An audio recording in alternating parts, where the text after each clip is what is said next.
Video like नहीं कर रहे हैं आप, चैनल को सब्सक्राइब भी नहीं कर रहे हैं आप, ऐसे भी नहीं होता है, फटाफट से कीजिए।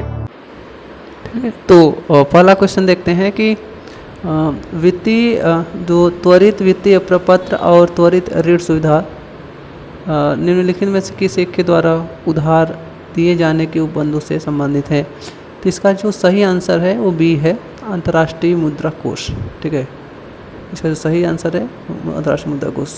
जो सेकंड क्वेश्चन है, भारतीय अर्थव्यवस्था के संदर्भ में निम्नलिखित कथनों पर विचार कीजिए। ठीक है, तो इसका जो सही आंसर है 1 और 3 है। ठीक है, मतलब सी वाला सही है। अंकित प्रभावी विनिमय दर नीर में वृद्धि रुपए के मूल्य वृद्धि को दर्शाता है। तीसरा, अन्य देशों में मुद्रास्फीति के सापेक्ष घरेलू मुद्रास्फीति बढ़ने पर नीर और रीर के बीच में वर्धमान अपसरण उत्पन्न कर सकता है। ठीक है, तो ये इकोनॉमिक्स का क्वेश्चन है। अगला है, भारतीय अर्थव्यवस्था के संदर्भ में निम्नलिखित कथनों पर विचार कीजिए। इसमें जो 2-3 मतलब बी वाला सही है। ठीक है, यदि रुपये तेज़ी से मूल्य ह्रास हो रहा है तो आरबीआई बाजार में डॉलरों को संभाव्य रूप से विक्रय कर सकती है। ठीक है, क्रय करती नहीं, विक्रय करती है, मतलब बेचती है। ठीक है, तो मार्केट में यदि डॉलर की क्या हो जाएगी, अधिकता हो जाएगी, तो सीधी सी बात है कि जिस चीज़ की अधिकता हो जाती है उसकी मतलब कि मूल्य क्या हो जाता है, कम हो जाता है। ठीक है, तो यह और यूएसए जब से ब्याज दर गिरती होती तो इससे संभावित रूप से आरबीआई डॉलरों की खरीद प्रेरित हो सकती है। ठीक है, तो इसका बी वाला विकल्प सही है, केवल 2 और 3। ठीक है, इसका आप ध्यान देंगे। अगला, G20 कॉमन फ्रेमवर्क के संदर्भ में निम्नलिखित कथनों पर विचार कीजिए। इसे कौन सा विकल्प 1 और 2 दोनों सही है। 20 और उसके साथ पेरिस क्लब द्वारा समर्थित पहल है, सही बात है। इसके यह आधारी ऋण वाले निम्न आय देशों को सहायता देने की पहल है। ठीक है, इससे सी वाला सही है। ठीक है, 1 और 2 दोनों। चलिए अगला क्वेश्चन देखते हैं। अगला है, भारतीय अर्थव्यवस्था के संदर्भ में मुद्रास्फीति संलग्न बॉन्ड के क्या लाभ हैं। ठीक है, तो ये आप बात करेंगे कि भारतीय निम्नलिखित संदर्भ में मुद्रास्फीति संलग्न बॉन्ड के क्या लाभ हैं। इसे कौन सा विकल्प है, केवल 1 और 2। ठीक है, सरकार आईआईबी मतलब डबल आईबी के रूप में अपने ऋण ग्रहण पर कूपन दरों को कम कर सकती है। और बी वाला, आईआईबी निवेशकों को मुद्रास्फीति के बारे में अनिश्चितता से सुरक्षा प्रदान कर। ठीक है, तो इकोनॉमिक्स का क्वेश्चन है। भारत, अगला जो छठा क्वेश्चन है, भारत में कार्य कर रही विदेशी स्वामित्व की ई वाणिज्य फर्मों के संदर्भ में निम्नलिखित कथनों में कौन सा या से सही है। ठीक है, तो इसमें कौन सा, न तो 1 है और न 2। ठीक है, मतलब जो दोनों विकल्प है वो दोनों सही नहीं। ठीक है, अगला है, निम्नलिखित में कौन कौन से कार्यकलाप अर्थव्यवस्था में वास्तविक क्षेत्र रियल सेक्टर का निर्माण करते हैं। ठीक है, जिसमें 1 और 2 किसानों का अपनी फसलें काटना। ठीक है, 1 और नंबर जो 2 है, कपड़ा मिलों का कच्चे कपास को कपड़े में बदलना। ठीक है, तो ये आपका ए वाला विकल्प सही है। ठीक है, अगला है, यदि हम नेक्स्ट देखें, भारत के संदर्भ में हाल ही में जन संचार माध्यमों में अक्सर चर्चित अप्रत्यक्ष अंतरण को निम्नलिखित में कौन सी एक स्थिति सर्वोत्तम रूप से प्रतिबिंबित करती है। ठीक है, जिसमें डी वाला विकल्प सही है। कोई विदेशी कंपनी शेयर अंतरित करती है और ऐसे शेयर भारत में स्थित परिसंपत्तियों से अपना वस्तुगत मूल्य उत्पन्न करते हैं। ठीक है, तो ये आपका रहा। ठीक है, तो जो हमने इस में जो भी विकल्प सही है उसे हमने नीले पेन से टिक किया है। और ये जो आंसर है आपका, ठीक है, कि संगठन या कंपनी द्वारा किए गए व्यय के संदर्भ में निम्नलिखित कथनों में कौन सा से सही है, तो इसमें विकल्प कौन सा है, केवल 1। ठीक है, नई वृद्धि प्राप्त करना पूंजीगत व्यय। 10वां, जो भारतीय निम्नलिखित कथनों में विचार कीजिए, तो इसमें 1 और 2 दोनों सही है। घरेलू वित्तीय बचत का एक भाग सरकारी ऋण ग्रहण के लिए जाता है और नीलामी में बाजार संबंधी दरों पर जारी दिनांकित प्रतिभूतियाँ आंतरिक ऋण का एक बड़ा घटक होती है। तो 1 और 2 सी वाला सही है। ठीक है, 1 और 2 दोनों।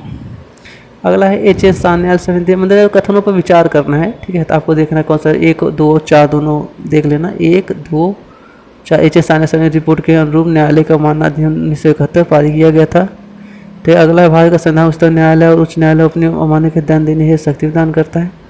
नेक्स्ट है आपका, भारत में न्यायालय का मानना के विषय कानून बनाने के संसद में शक्ति निहित है। ठीक है, तो 1, 2 और 4 विकल्प आपका सही है।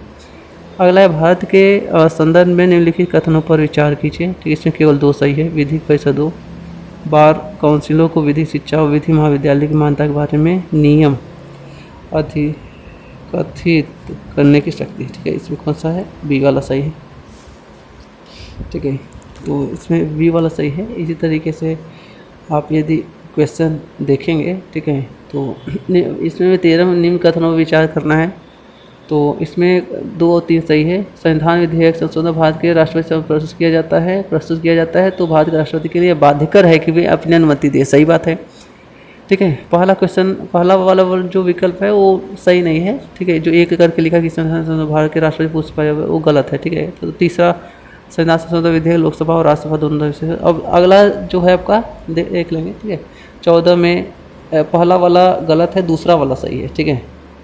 तो जो दूसरा लिखा है पहला राज्य मंत्री उपमंत्री ऐसा ज़्यादा कोई विशेष है नहीं, ठीक है। तो ये वाला आपका गलत है, ठीक है।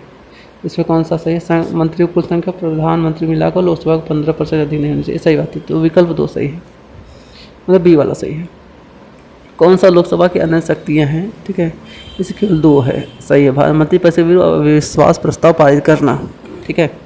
अगला भारतीय दल विरोधी कानून सदन के कथनों पर विचार करना है। इसमें केवल 2 सही है। कानून कोई समयावधि नहीं देता कि जिसके पिटारी अधिकारी को दल बदलना निश्चित करना होता है, ठीक है। केवल 2 वाला विकल्प आपका सही है।